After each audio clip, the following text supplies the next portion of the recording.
Para sa iba pang balita mula sa Pangasinan, isang coffee shop na matatagpuan sa Bukirin ang dinarayo ngayon ng mga lokal na turista.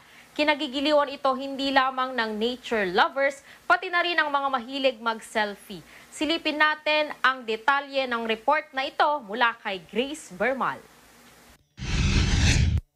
Nagsulputang parang kabute ang mga food stall dito sa pamosong Daang Kalikasan dito sa bayan ng Manggataram sa lalawigan ng Pangasinan. Makatatanggi kaya ang mga coffee lovers dyan kapag inaing magkape as a friend?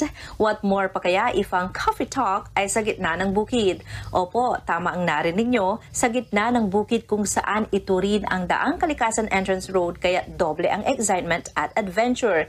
Matatanda ang nag-viral agad sa social media ang Daang Kalikasan after its partial opening in 2019. Ito ang 4-lane road project na mag-uugnay sa Pangasinan at Zambales kung saan dinagsa ito ng iba't ibang uri ng motorista at turista because of its spectacular scenery, lalo na ang aerial view nito, mapapamangha ka talaga.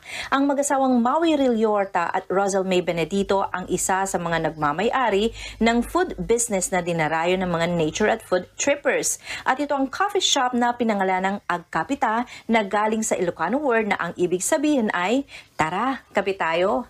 Naisip ng mag-asawa na parehong coffee lovers na i-convert ang lupa nila sa bukid into a coffee shop. And expect nila na sa dami ng turista na dumarayo sa Daang Kalikasan, tiyak tatangkilikin din ito sapagkat ito naman din talaga ang pakay nila, ang mag-enjoy at mag-relax. At ito ang perfect place din sa kanila dahil ito'y nasa gitna ng bukid. Sa bukid kasi halos luntian ang makikita mo, mula sa palay, punong kahoy, maging ang mga bundok na abot tanaw.